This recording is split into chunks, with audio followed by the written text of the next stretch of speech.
오늘은 사순절 5번째 주일입니다. 주여 이제 회복하게 하소서라는 표 아래 온 성도들이 믿음과 소망과 사랑으로 하나 되어 영과 진리로 예배합니다. 아멘. 그가 찔림은 우리의 허물 때문이요 그가 상함은 우리의 죄악 때문이라. 그가 징계를 받음으로 우리는 평화를 누리고 그가 채찍에 맞음으로 우리는 나음을 받았도다. 아멘. 존귀하신 하나님 아버지, 골고다 언덕 위에서 십자가를 지신 주님의 고난을 묵상하며 오늘도 우리 하나님 계신 성전으로 모였습니다.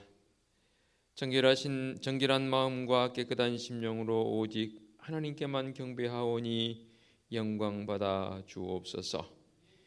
예배하는 모든 성도들의 심령에 성령으로 충만하게 임하여 주시고 예수님의 보혈의 샘에 우리의 영혼이 흠뻑 적셔지는 은혜로운 예배가 되게 하여 주옵소서.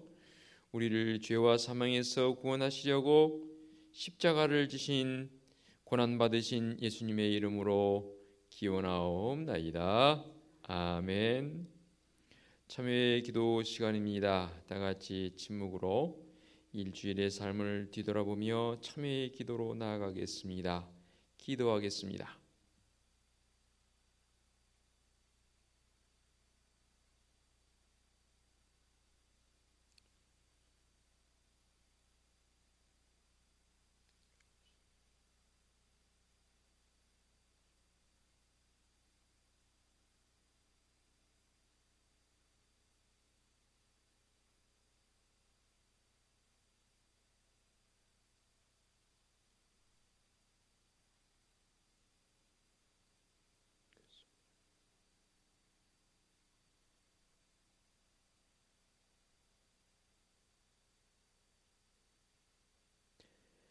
사함의 확신입니다.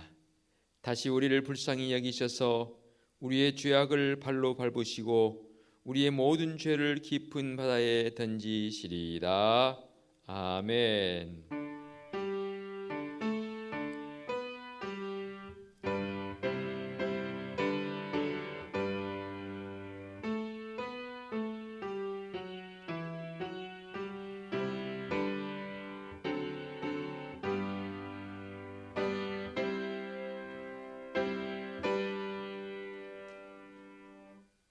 다같이 자리에서 일어나셔서 찬송가 617장 1절을 부르며 경배와 찬양합니다.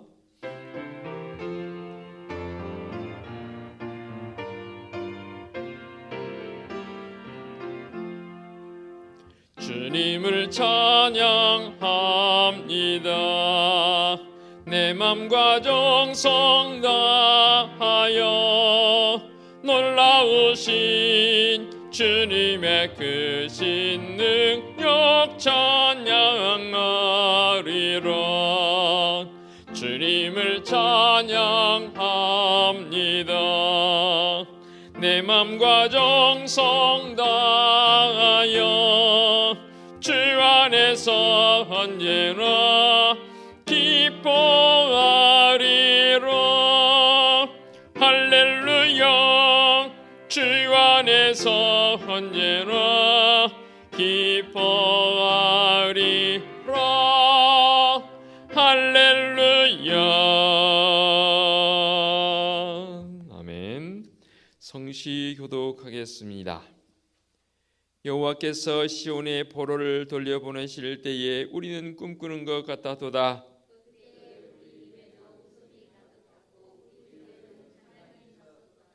그때의 문나라 가운데에서 말하기를 여호와께서 그들을 위하여 큰 일을 행하셨다 하였도다.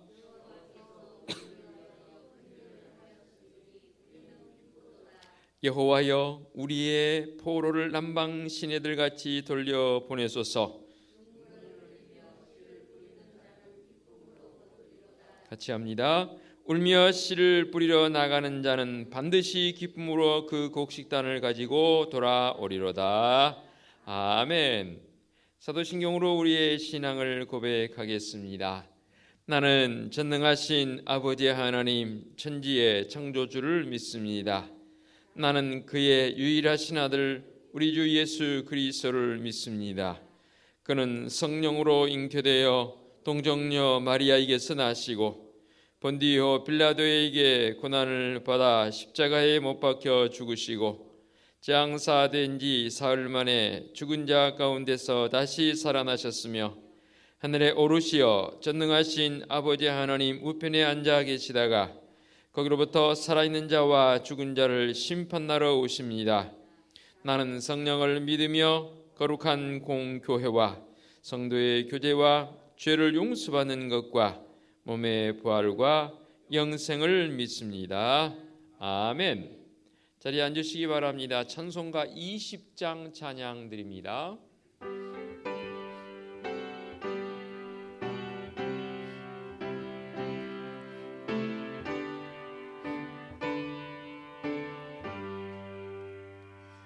큰 영광 중에 계신 주 나 찬송합니다. 영원히 계신 주 이름 나 찬송합니다.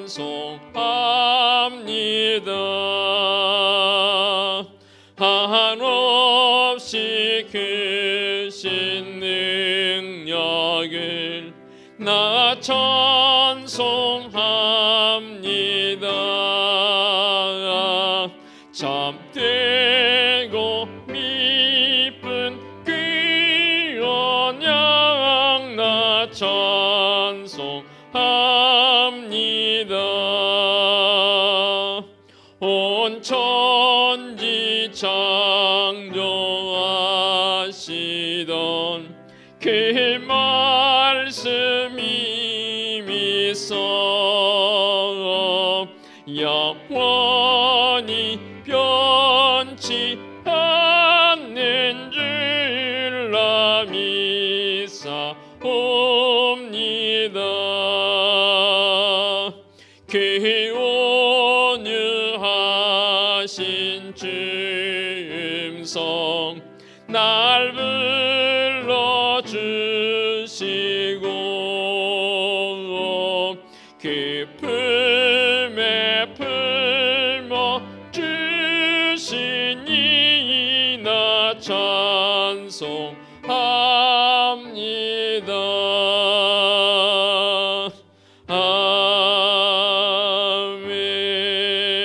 아멘.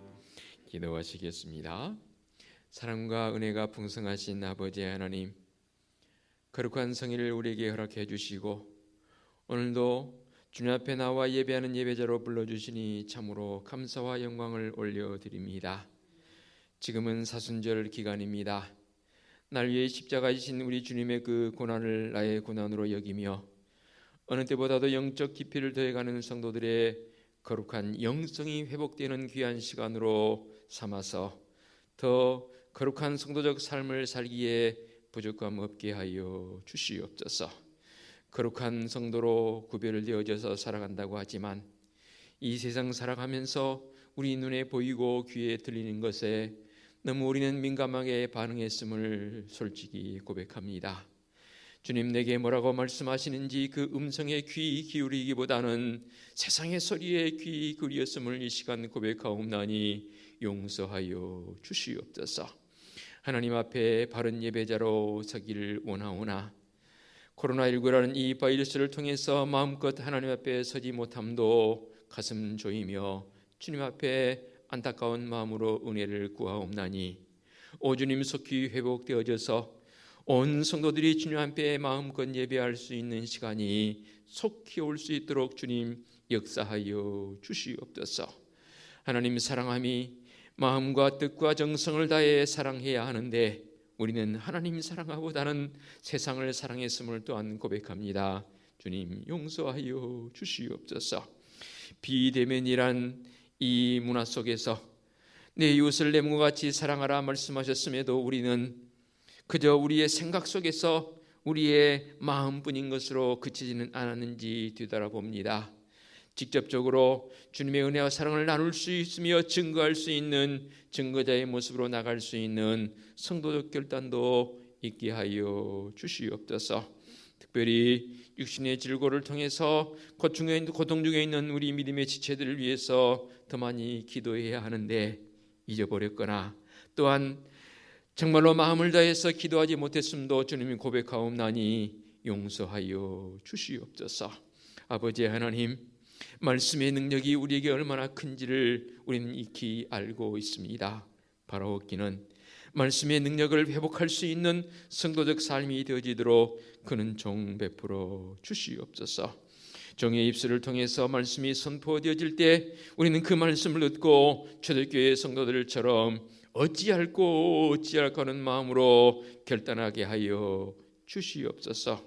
아버지 하나님, 오늘도 거룩한 성일 이곳저곳에서 협력한 여러 손길들 합력하여 선을 이루는 줄 믿습니다.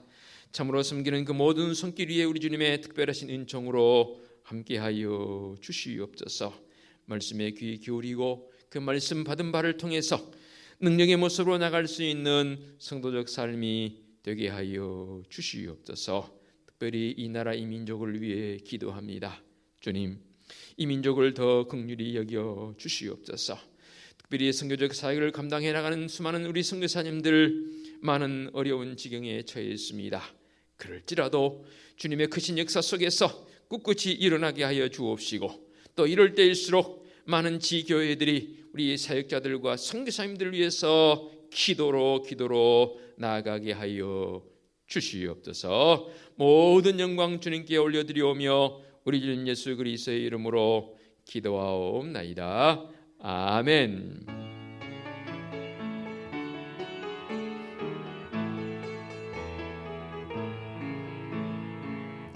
하늘에 계신 우리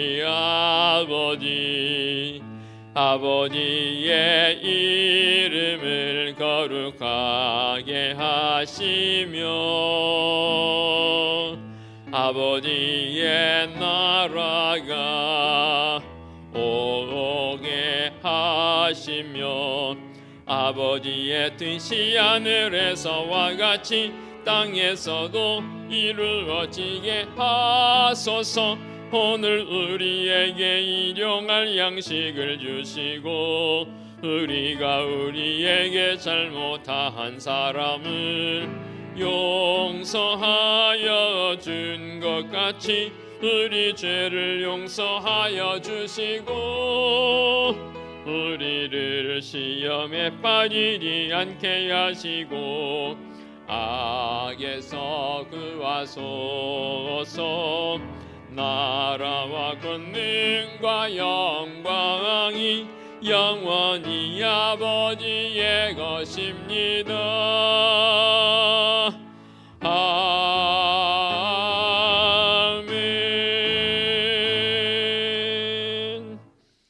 교회 소식 전하겠습니다. 주보를 보시면 되겠습니다. 3월 고난의 달을 보내고 있습니다. 오늘은 사순절 5번째 주일이고요. 이 사순절 주님의 고난을 더 많이 묵상하며 경건한 사순절을 보내시기 바랍니다. 찬양 예배 주일 가정 예배로 드리겠고요. 금요 한밤 기도에 쉬겠습니다. 또 정부에서 발표한 대로 28일까지 지켜본다 했으니 우리도 그 이후에 되어질 일들을 또 주보를 통해서 권고를 하겠습니다. 오늘 2부 예배 후에 제1남 선교회 모입니다.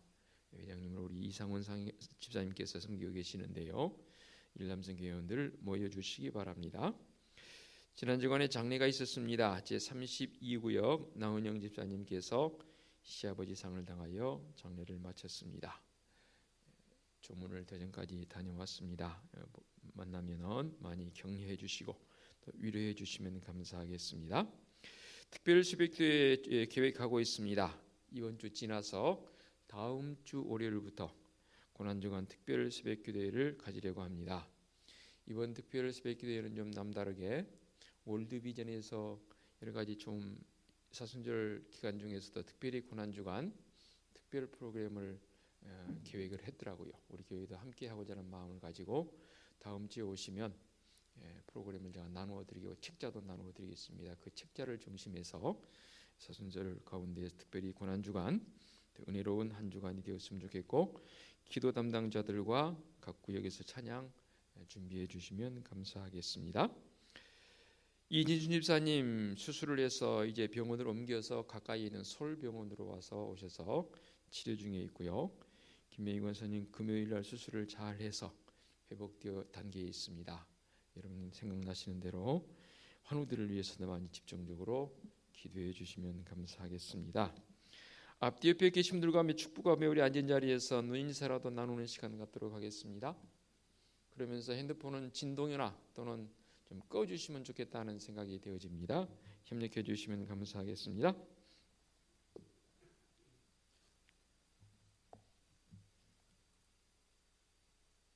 그래도 아직은 아침 저녁으로는 쌀쌀합니다. 건강관리 잘 하셨으면 좋겠고요. 곧 우리에게도 백신 맞을 수 있는 기회가 주어지겠지요. 백신 주사 맞고 나면 회복되지 않겠나 하는 생각도 해봅니다. 잘 준비하시면 좋겠습니다. 한 주간 새벽을 깨우면서 특별 새벽 기도에 준비하는 시간으로 삼으시기를 당부드리겠습니다. 봉헌 찬송 634장 찬양 드립니다. 모든 것이 주께로부터 왔으니 이 예물을 주께 드리나이다.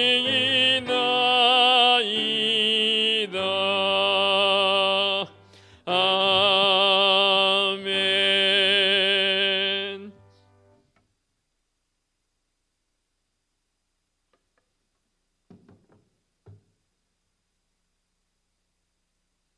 봉헌기도 드리겠습니다. 사순절을 통해서 주님의 고난을 묵상하며 경건한 삶을 살도록 인도해 주시는 아버지 하나님 참으로 감사합니다. 그 어느 때보다 이번 사순절을 통해서 사랑하는 성도들의 영육간의 회복을 경험하게 하옵시고 특별히 영적 부흥을 경험하는 이 사순절 기간이 되게 하여 주시옵소서.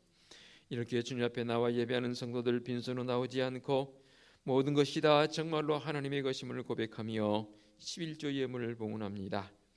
범사에 감사한 일들이 있어서 감사 예물을 봉헌하옵고 보내는 자의 마음을 가지고 선교 예물과 어려움 당한 이웃을 조금이라도 돕고자 구제 예물을 봉헌하며 참으로 아름다운 성전을 주신 것 감사하여 건축 예물을 봉헌하옵고 매 주일 잊지 않고 주일 예물도 봉헌합니다.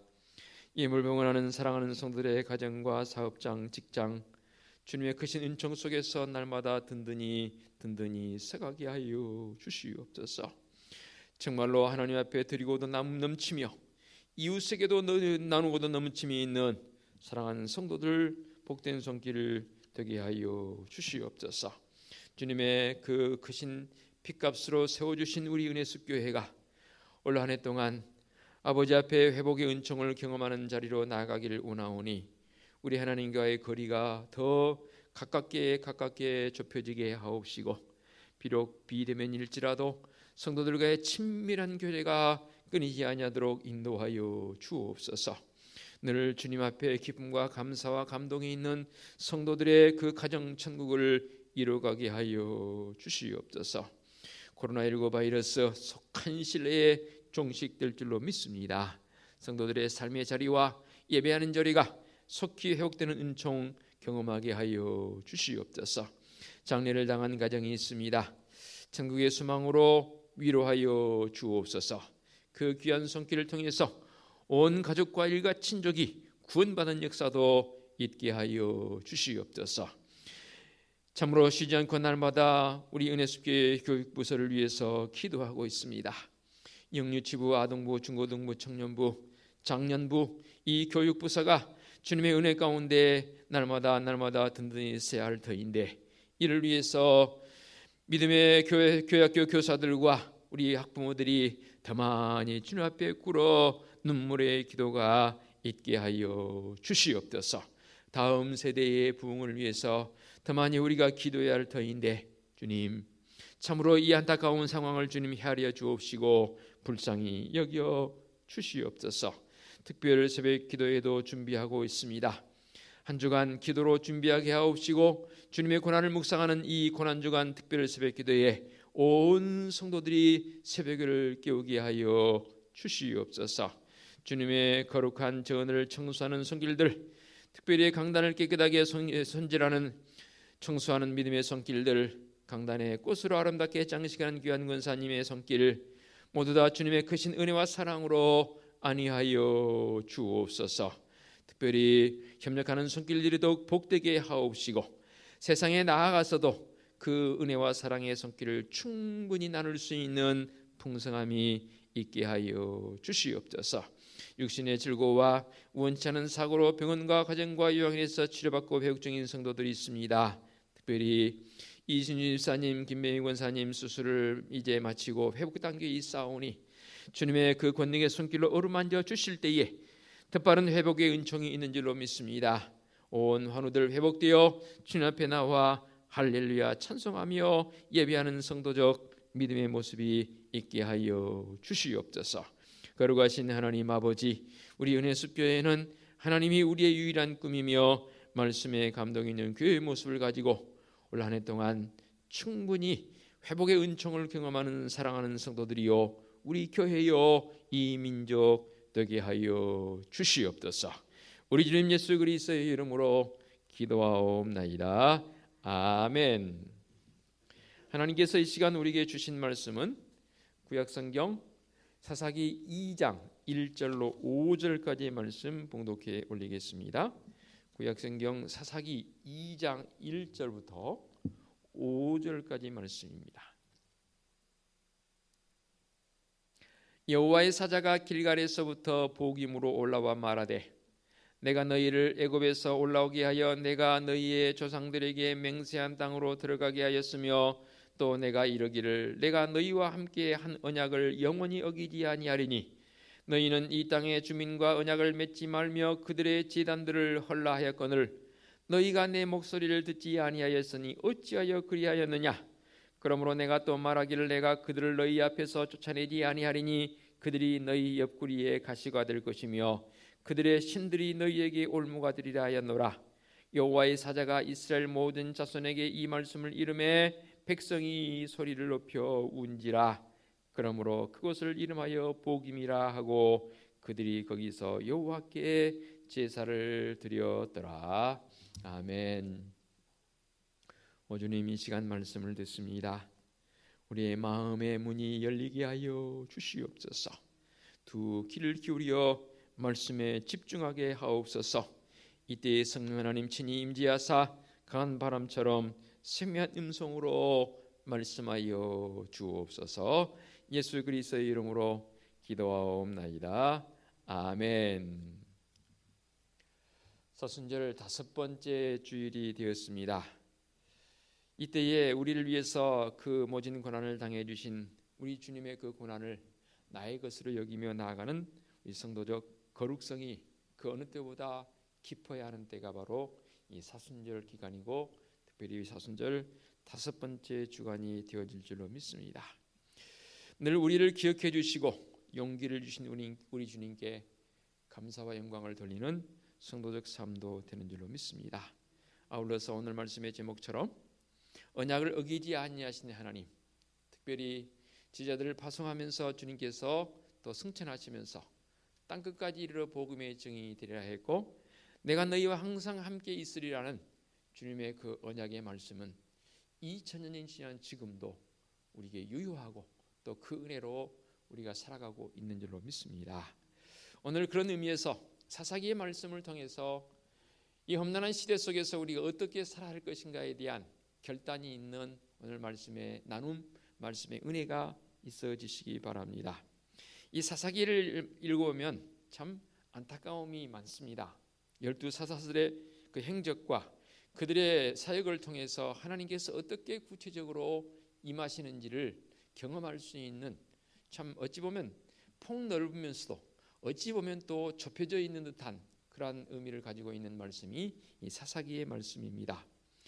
그래서 이렇게 표현을 해봅니다. 성경 전체 가운데에서 시대적으로 좀 암울한 어떠한 분위기를 가지고 있는 게 이 사사기적 모습입니다. 물론 12사사를 통해서 하나님께서 승리의 모습, 하나님의 강권적인 역사하심이 직접적으로 표현되어 있는 그 표현 방식이 사사들을 통해서 나타나는 그런 현상들이기도 하지요. 이 사사기는 모세의 뒤를 이었던, 그리고 모세가 직접 들어가지 못했던 그 가나안을 여호수아가 선봉장이 되어져서 가나안 땅에 들어갔고, 가나안 정복 전쟁 이후에 이제 백성들에게 땅을 분배를 했지 않습니까?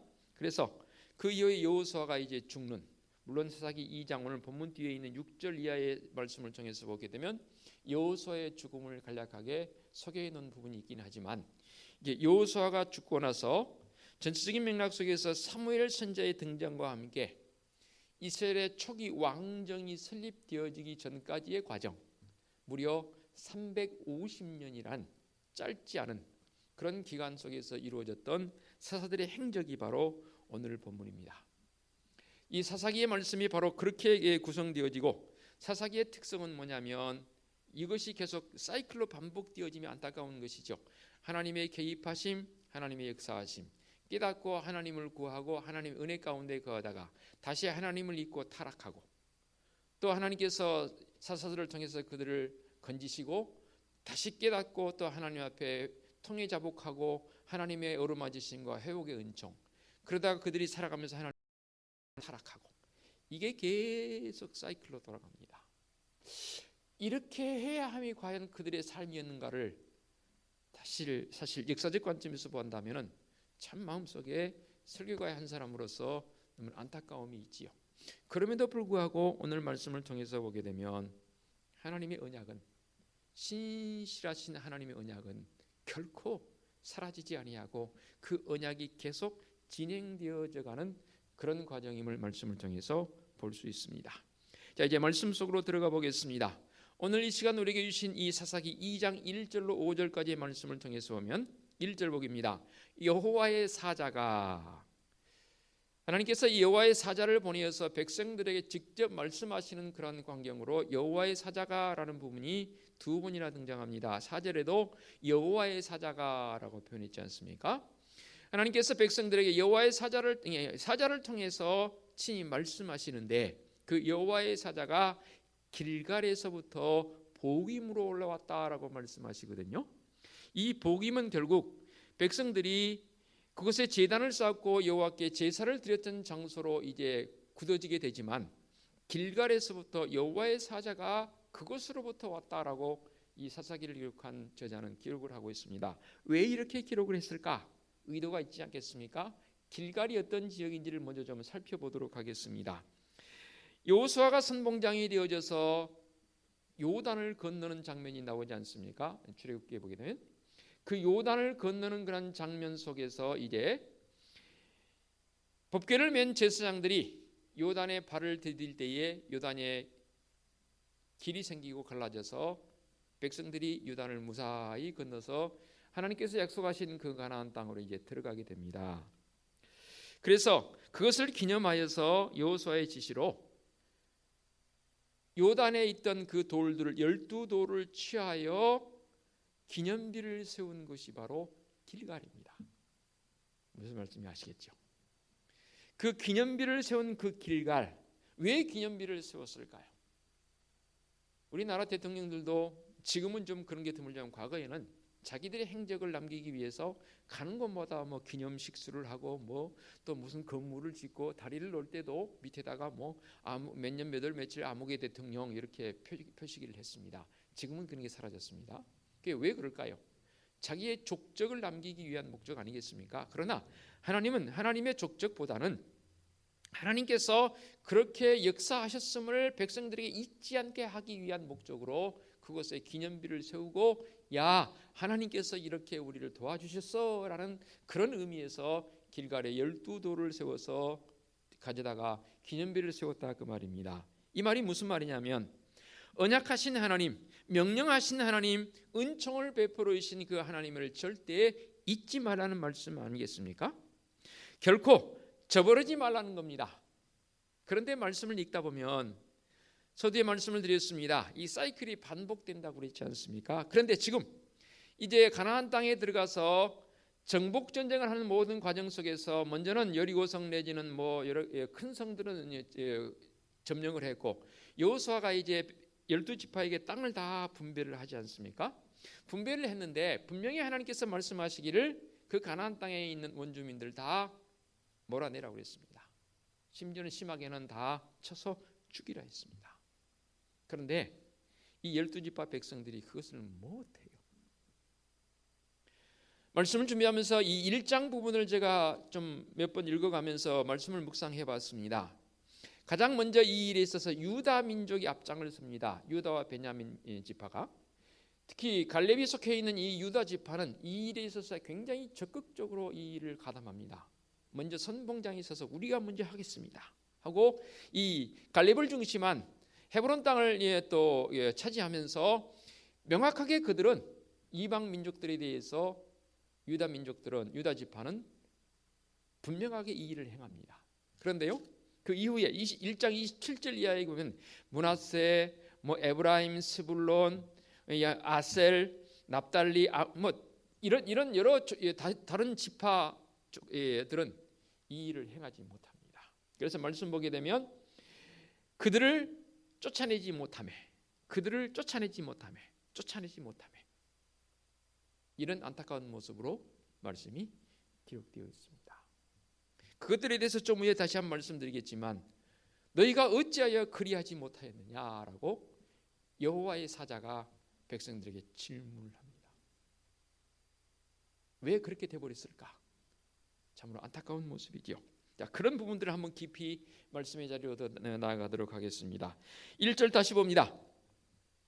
여호와의 사자가 길갈에서부터 보금으로 올라와서 말하되, 내가 너희를 애굽에서 올라오게 하여 내가 너희의 조상들에게 맹세한 땅으로 들어가게 하였으며, 이 말씀은 바로 출애굽의 과정 속에서 하나님께서 구체적으로 개입하셨음을 말씀하고 있는 그런 언급이 되겠습니다. 내가 너희를 애굽에서 올라오게 하여 내가 너희의 조상들에게 맹세한 땅으로 들어가게 했다라고 했습니다. 특별히 내가 너희를 애굽에서 올라오게 했다라고 했습니다.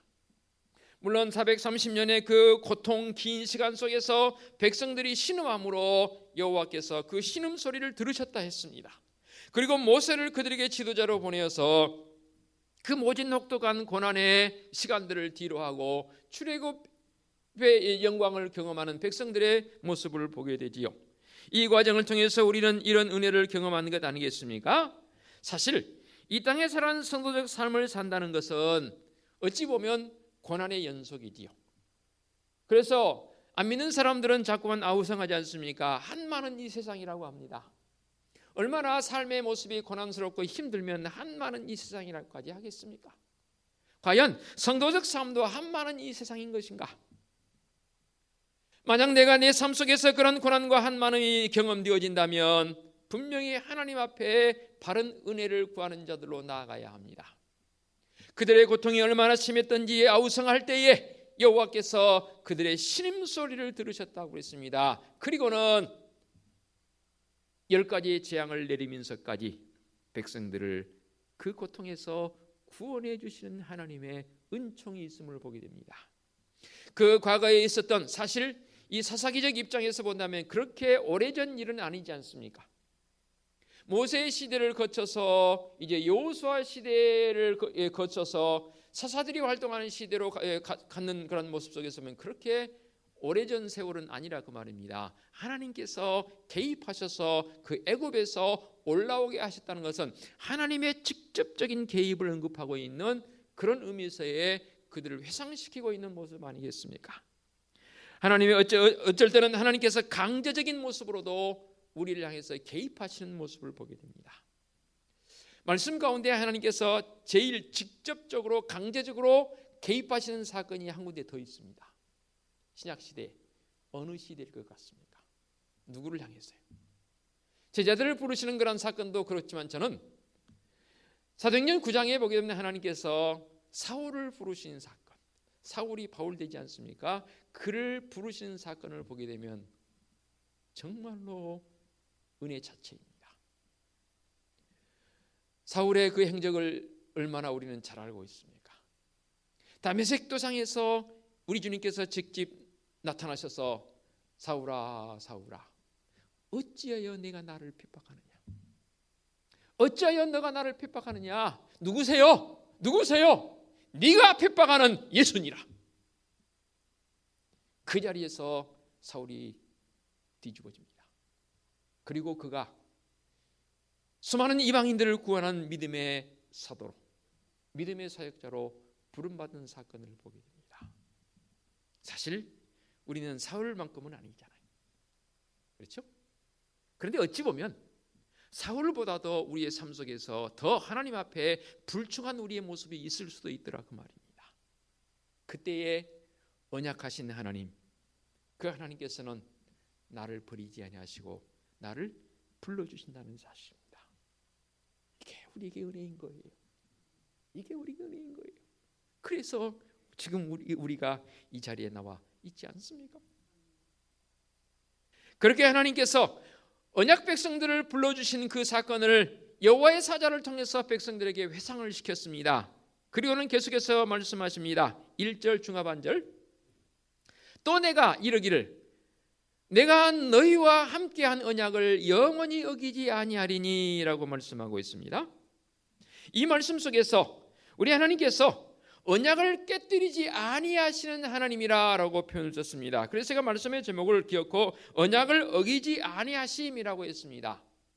언약을 어기지 아니하시기는 하시는데 그 부분 속에서 영원히 어기지 아니하신다는 표현, 제목이 너무 길어서 제가 영원히를 빼버렸습니다. 언약을 어기지 아니하시는 하나님이신데 영원히 어기지 아니하십니다. 이 영원성은 분명히 우리 하나님께만 속해 있습니다. 우리 인간에는 영원성이 없습니다. 우리는 무한한 존재가 아니라 유한한 존재이기 때문에 이 땅에서 모세의 고백처럼 우리의 연수가 80여, 70여, 강간하면 80여라 했는데 요즘은 의술이 발달해서 90, 100세까지도 살기도 합니다. 우리의 인생은 이렇게 유한합니다. 그런데 하나님의 언약은 영원하다라고 분명히 여호와의 사자를 통해서 우리에게 말씀하고 있습니다. 언약을 깨뜨리지 아니하신 그 하나님, 우리는 어떻게 그 하나님을 기억해야 합니까? 내 평생 살아가는 동안 우리 주님께서 나를 향한 그 언약의 말씀을 결코 깨뜨리지 아니하신다는 사실을 마음속 깊이 새기시기 바랍니다. 그래서 시인을 통해서 이렇게 고백합니다.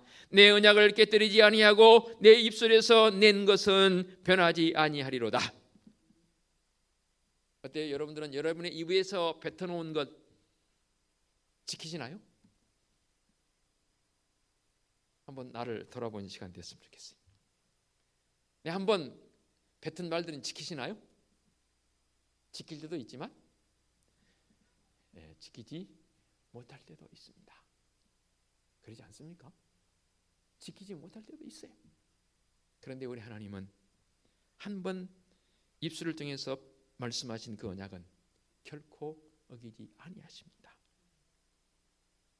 그렇죠. 우리는 사람과의 관계 속에서도 그러고 또 주님을 향해서도 주님, 제가요 이것 좀 하겠습니다. 저렇게 하겠습니다. 사실 하나님과 약속도 하지요. 어떤 분들은 더 강하게 맹세까지 합니다. 하나님, 제가 이거 하겠습니다. 이 하늘이 두 쪽 나도 이것은 내가 하나님을 하겠습니다. 그런데 시간이 지나면서요 잊어버려요. 아니면 흐려져 버려요.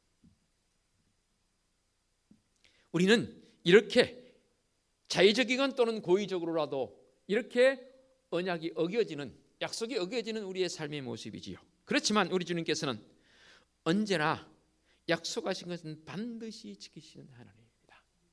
그래서일까요? 이 백성들을 향해서 뭐라고 말씀합니까? 내가 너희에게, 너희 조상들에게 맹세한 땅으로 들어가게 하였으며. 와, 우리 하나님께서 이 백성들을 향해서 언약적 관점보다 더 확실한 맹세했다고 했어요. 그래서 백성들을 하나님께서 약속하신 땅, 맹세한 땅으로 들어가게 했습니까? 안 했습니까? 하셨어요. 그래서 그거 기억하라는 거예요. 하나님의 언약 잊지 말라는 거예요. 그런데 볼까요? 안타까워요. 2절, 너희는 이 땅의 주민과 언약을 맺지 말며 그들의 제단을 헐라하였거늘. 언약을 맺지 말며 그들의 제단을 헐라했던, 그들의 제사는 뭐예요? 이방신을 섬기는 자들은 그들 나름대로 제단이 있어요. 기도는 기도인데 우리는 하나님을 향한 기도지만 물 떠놓고 비는 자들의 그 기도는 그 대상이 하나님이 아니란 말이에요. 나무 앞에서, 어떤 불상 앞에서, 어떤 조형물 앞에서, 자연의 조형물 앞에서, 자연의 어떤 모습 속에서 앞에 나가서 비는 자들의 모습, 같은 기도란 말을 쓰지만 그 기도의 대상이 분명히 구별된다 그 말입니다. 그렇듯이 하나님께서 언약을 맺으시고 그들을 향해서 맹세까지 하시면서 뭐라고 그랬냐면, 내가 너희에게 준 약속 땅, 아브라함에게 약속 같은 땅을 내가 너희에게 주리라. 그리고 그 언약을 우리 하나님께서 지키셨습니다. 그렇게 너희들에게 땅을 주었고, 그리고 너희들이 그 땅에 들어가거든 이웃을 불문하고 누구를 막론하건 그 땅 주민들을 다 몰아내라.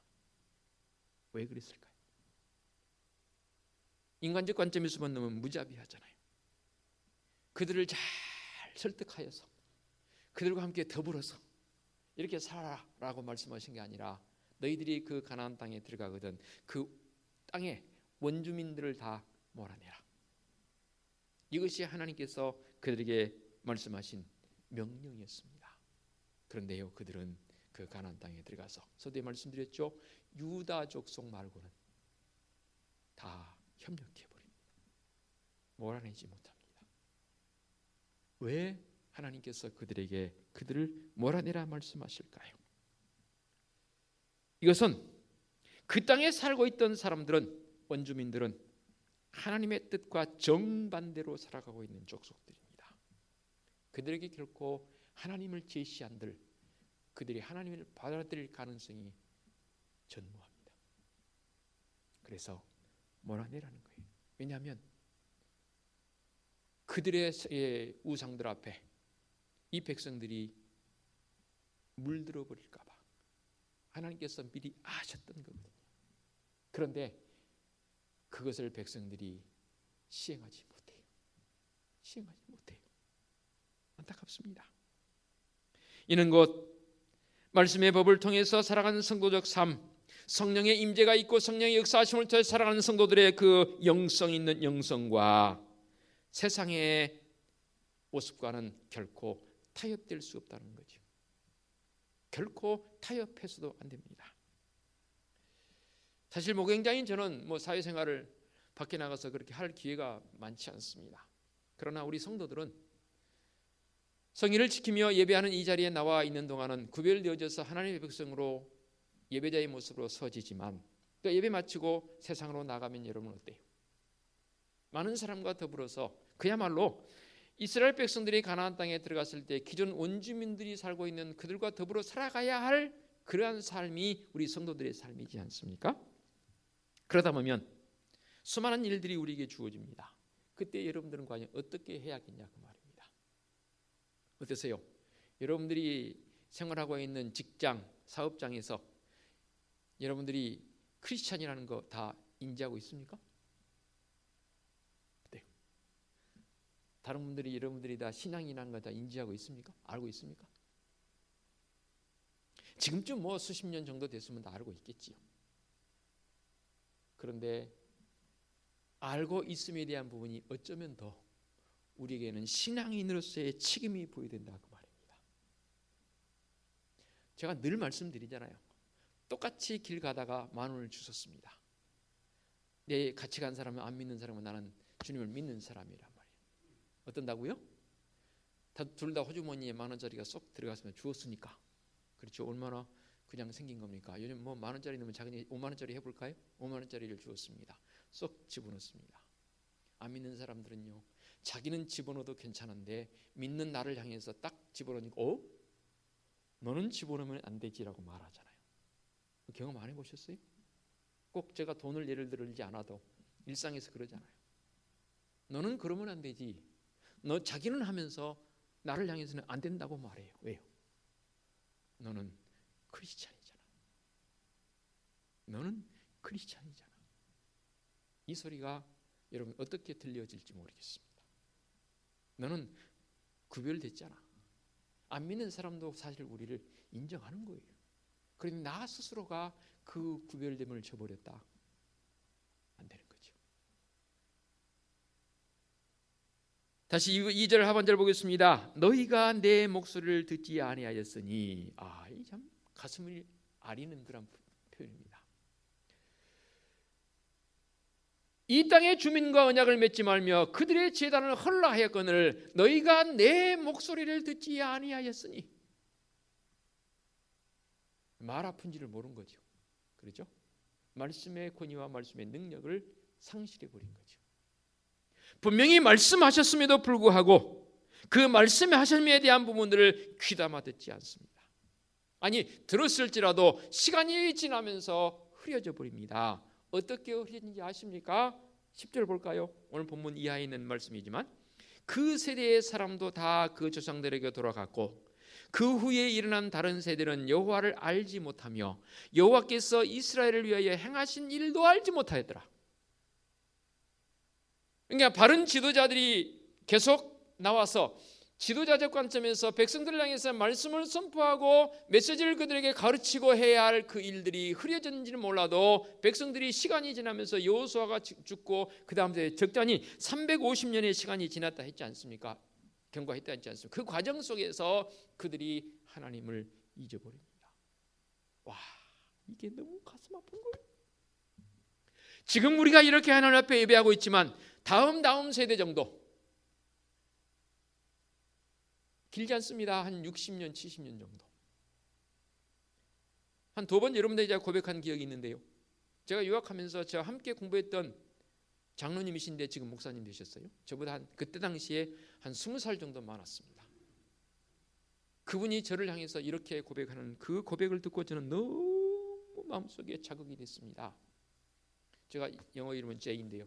J 패스터. 내가 너네 나라 현재적 교회 상황을 안다. 제가 97년도에 유학을 들어갔어요. 90년대니까 지금의 모습과는 우리 한국 교회의 모습이 상당히 많이 달랐습니다. 그래도 교회 속에서 교회가 부흥하는 단계에 있었습니다. 참 부럽다. 근데 그분이 그때 55이었습니다. 신학을 늦게 하셨어요.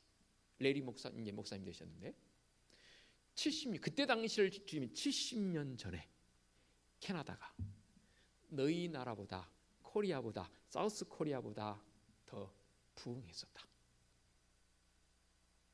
무엇을 말씀드리냐면 제가 다음 세대라고 했죠.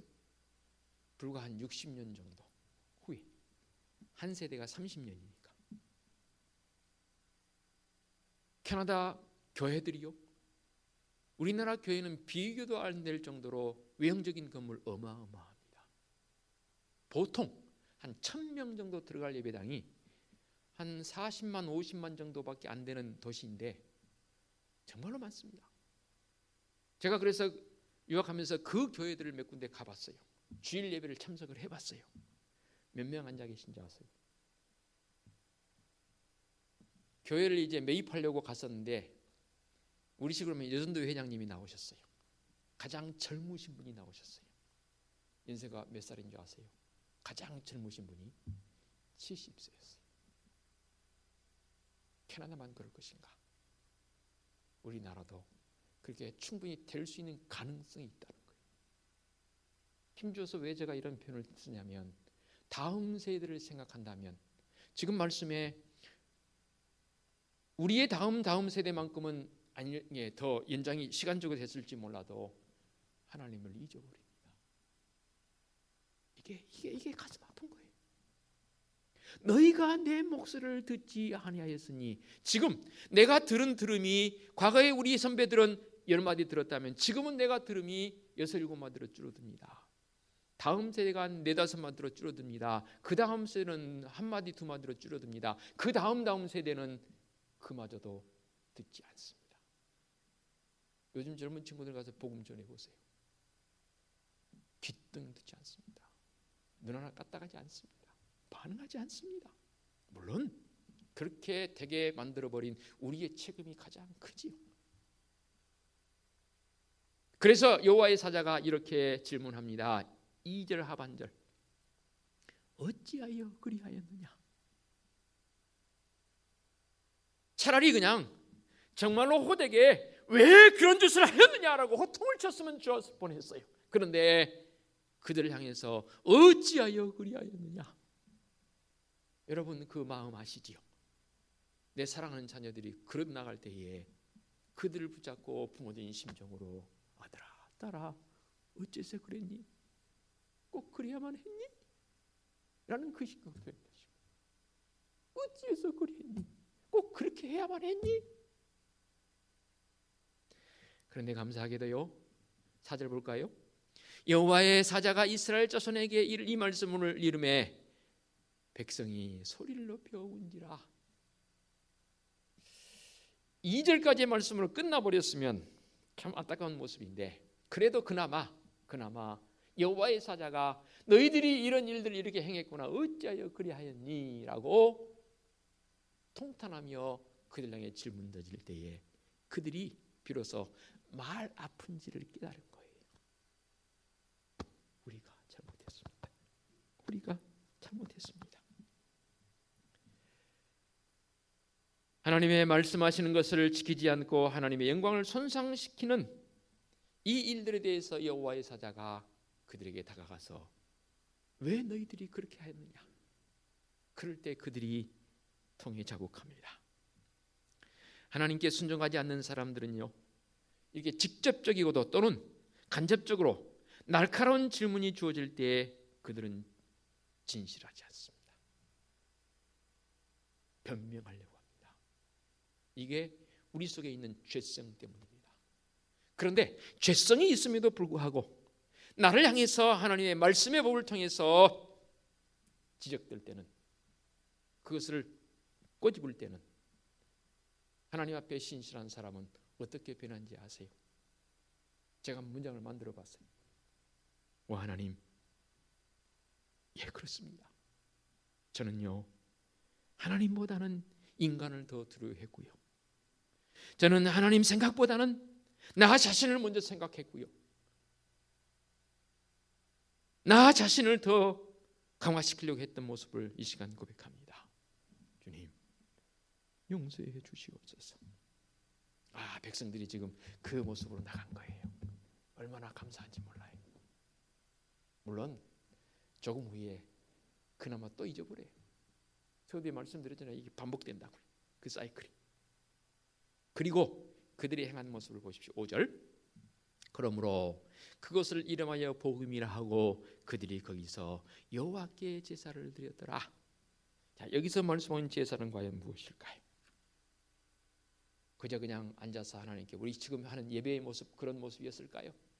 저는 그 모습은 아니었을 것 같아요. 왜냐하면 그들이 여기서 울었다 그랬거든요. 그냥 우는 정도가 아니라 소리 높여 울었습니다. 베드로의 울음이죠. 주님께서 베드로를 향해서 말씀하시잖아요. 네가 닭 울기 전에 나를 3번 부인하리라. 3번 부인한 그 순간 새벽닭이 울었어요. 새벽닭 울 때 난 괴로워서 고백하지 않습니까? 그리고 주님 앞에 통곡을 합니다. 아마도 이 백성들의 그 통곡이 베드로의 통곡과 같은 통곡 아니었을까요? 그리고 그 마음을 가지고 그들이 제사했다 했거든요. 그 제사는 단순한 제사가 아니었을 거예요. 다시금 하나님의 언약을 기억하고 다시금 하나님의 그 언약을 그들이 지키고자 하는 결단적인 모습이 아니었을까? 그래서인가요? 6절 이하의 여호수아의 죽음이 소개됩니다. 사실 이 여호수아의 죽음의 내용 여기 들으면 안 들어가도 되는 그런 본문적 흐름이거든요. 이미 이 앞에서 다 언급이 됐어요. 그런데 여호수아의 죽음을 여기서 언급한 이유는 무엇일까요? 강력한 리더십을 가졌던 신앙의 리더십을 가졌던 여호수아를 여기서 회상시키는 겁니다. 회복하라는 거예요. 그런데 사이클이 반복된다고 그랬죠. 아까 10절 봤습니다. 다시금 하나님을 잃어버립니다. 그리고 또 이제 12 사사를 통해서 하나님이 회복되는 과정으로 나가는 것이지요. 말씀의 결론입니다. 그럼에도 불구하고 하나님께서는 우리를 향한 언약을 결코 잊지 아니하십니다. 최소한 지금 내가 살아간 이 세대, 내 당대의 세대와 지금 내 앞에 난 자녀들 다음 세대의 자녀까지만이라도 하나님의 언약을 잊지 말으십시다. 그 언약이 어떤 언약인가요? 내가 너를 실어버리지 아니하면 너는 내 것이라. 너는 내 것이라. 내가 너와 함께하리라. 절대로 그 언약을 잊지 마시기 바랍니다. 그러면 다시금 삶에서 힘이 솟는 믿음의 역사가 있을 줄로 믿습니다. 기도하겠습니다. 하나님 감사합니다. 언약을 영원히 어기지 아니하신 하나님, 그런데 우리는 우리 속에 죄성이 있는지라 자꾸만 하나님의 언약을 잊어버리거나 흐려지게 되는 안타까운 모습입니다. 감사하게도 주님의 십자가의 사건이 이 언약을 회복시켜 준 줄로 믿습니다. 믿음의 성도들, 이 사순절 기간에 또 코로나19 시대를 살고 있는 이때에 결코 변하지 아니하시는, 어기지 아니하시는 내가 너를 사랑한다, 내가 너와 함께하리란 하나님의 언약을 잊지 않고 나가는 성도적 삶이 되게 하여 주시옵소서. 예수 그리스도의 이름으로 기도하옵나이다. 아멘. 결단 찬송 279장 찬양 드립니다.